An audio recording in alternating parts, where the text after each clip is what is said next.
Our next piece of advice is to not stop at being question ready, but also to be response ready. In 1 Peter 3 verse 15, we are exhorted to always set apart Christ in our hearts as Lord. And how does Peter instruct us to do this? By always being prepared to give an answer to everyone who asks you to give the reason for the hope that you have.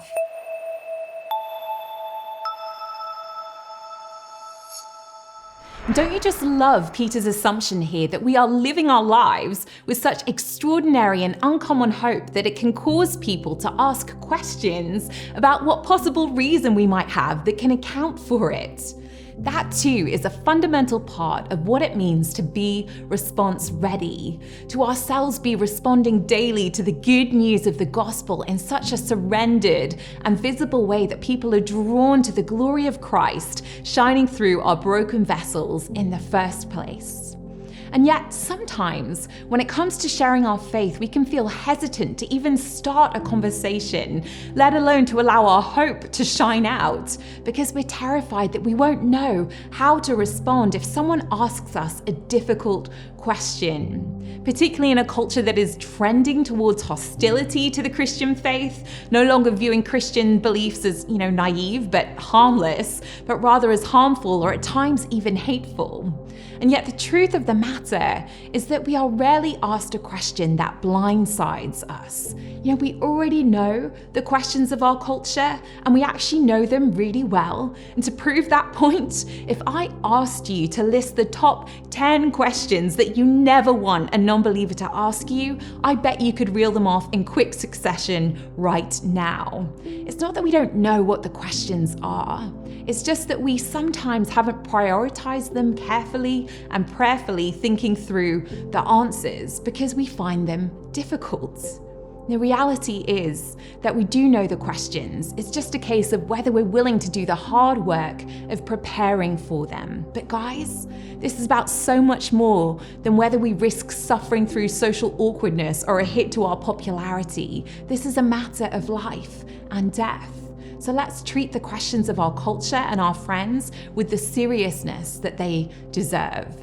And also be encouraged that while every so often we might get asked a more challenging question, usually being response ready simply means being prepared for the basic questions that you get asked every single day. If I know I'm going to see somebody today, why shouldn't I take some time to pray about them and to ask God for a good answer to a question I think they're likely to ask me? I don't see anything artificial or disingenuous about that. It just means that I care enough about the person to give them a real answer rather than the first thing that just happens to jump into my head on the spot. I wouldn't do that with teaching. What if I just showed up today to record this video and just started rambling about the first thing that came into my mind? And in case you're wondering, and it's hard to tell, no, that's not actually what I did.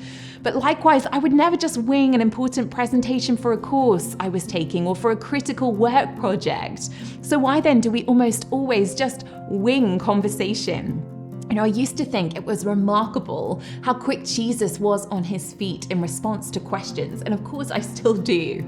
But to a certain extent, I used to find it discouraging because he's always coming out with these amazing lines like, "Why do you call me good?" Or "You who are without sin, throw the first stone," or "Render to Caesar what is Caesar's, but to God what is God's." The sort of lines that I think of hours later when I'm drifting off to sleep and it's already far too late. I'm still just as amazed at Jesus' conversational gifts, but the more I think about it, the more I wonder whether these are just instances of Jesus being incredibly quick on his feet, or whether they're also cases of him having prayed and thought hard about how to respond to common questions or to questions and challenges that he saw coming. The British abolitionist William Wilberforce, who played a key role in bringing an end to the British international slave trade in the early 19th century, was also an excellent personal evangelist. And one of the reasons for this was because every evening after dinner, he'd spend an hour looking over his calendar for the next day at who he was going to be spending time with. And then he developed what he called launches, responses to questions or topics of conversation that he knew would lead to meaningful spiritual conversations. You can actually read them in his diaries. You know what? Maybe Jesus spent an hour after dinner or early in the morning thinking hard about the people that the Father had placed in his life and the conversations that he would like to have with them, thinking of good questions to ask and good answers to give to questions that he could be expecting. And perhaps it's some of those launches that we find recorded in the New Testament. What about us? What are the questions we get asked most often? We know what they are. How was your weekend? Not bad, thanks. Or how was your weekend? You're really good, actually. Saturday, we just did some stuff around the house, but then Sunday, we went to church, which is always a highlight for us. Do you ever go to church? No, I never used to go either, but a friend invited me along a few years ago and I found it incredibly meaningful and honestly an amazing opportunity to be part of this community. I've never felt so known and loved. It would be great to have you come along sometime. That's just an honest answer. There's nothing weird about saying that at all. In fact, if you've encountered the living God in church on Sunday, then just saying, fine, thanks, it's not even an honest answer, is it? If you're a church-going Christian and you're excited about sharing God with others, then that question, how was your weekend, is an absolute gift. Think about it. How was your weekend is the kind of question that you're probably going to get asked on average 5 times a week. 52 weeks a year makes that roughly around 250 times a year. Multiply that by 50, and that makes for around 12,500 times that you might be asked that question in your adult life.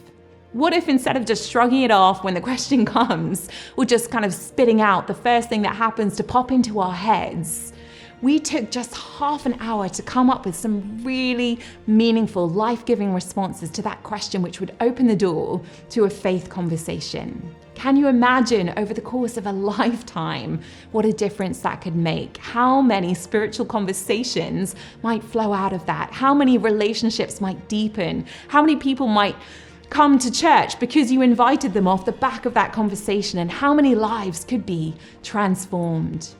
There are many different ways to answer questions like, how was your weekend? And what do you do? Some answers will lead to meaningful conversations and others are unlikely to. But everyday questions are an amazing opportunity that we pass up all the time. So I want to invite you either right now or perhaps as part of your prayer time with God this week or in the coming weeks, or even to do this with a friend, to identify common questions that we tend to respond to uncreatively. Questions like, how was your weekend? What do you do? How are you doing? Where are you from? And then to spend time thinking through and writing down how you might respond more intentionally and honestly to those questions in a way that can lead to spiritually rich conversations.